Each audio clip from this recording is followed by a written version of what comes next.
How do you master polarity in sentiment analysis? Imagine trying to understand if a tweet or review is happy or angry just by reading it. That's what mastering polarity in sentiment analysis is all about. It's about measuring the emotional tone of text data. Polarity is a number that shows if the sentiment is positive, negative, or neutral. Usually, it ranges from -1 to +1. -1 means very negative, +1 means very positive. 0 indicates neutrality. To get good at this, start with the basics. Sentiment analysis uses natural language processing and machine learning to figure out how people feel in their words. Polarity is a way to put a number on that feeling. For example, if a review says, "I love this product," it has a high positive polarity. If it says, "I hate waiting," it's negative. You can calculate polarity by comparing positive and negative sentiment scores. A common formula is subtracting negative from positive and dividing by their sum. This gives a score between -1 and +1. Next, you need quality data. This means having lots of text samples labeled as positive, negative, or neutral. Human annotators, often native speakers, do this labeling. Their work trains machine learning models to recognize sentiment patterns automatically. The better the data, the more accurate your model will be. Choosing the right method is important. Lexicon-based approaches use dictionaries of words with assigned sentiment scores. They're simple and work well when data is limited but can struggle with context. Machine learning approaches, especially deep learning models like convolutional neural networks, learn complex patterns from labeled data. These models consider word order, punctuation, and context, making their predictions more reliable. Hybrid methods combine both to get the best of both worlds.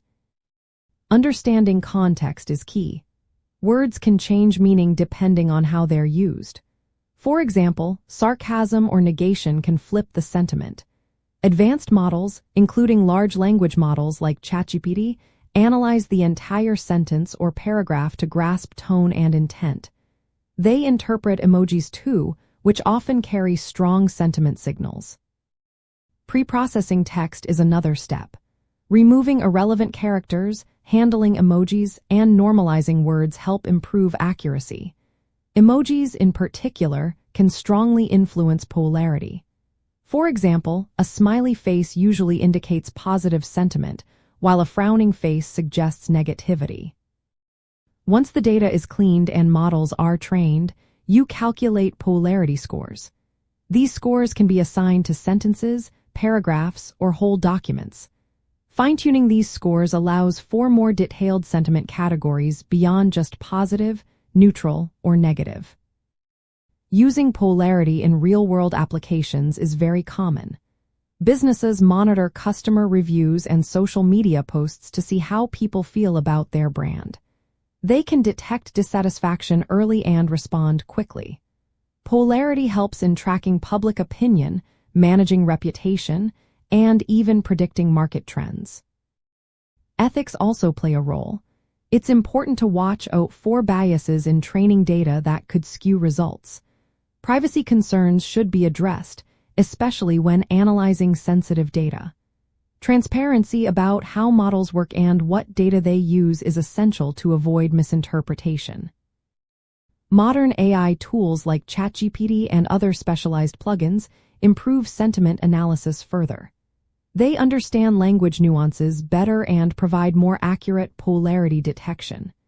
These tools can be integrated into workflows, making sentiment analysis faster and more accessible. Mastering polarity in sentiment analysis involves choosing the right methods, preparing good data, understanding language context, and using advanced AI models. It's a powerful way to interpret emotions in text, helping companies and organizations make smarter decisions based on how people really feel.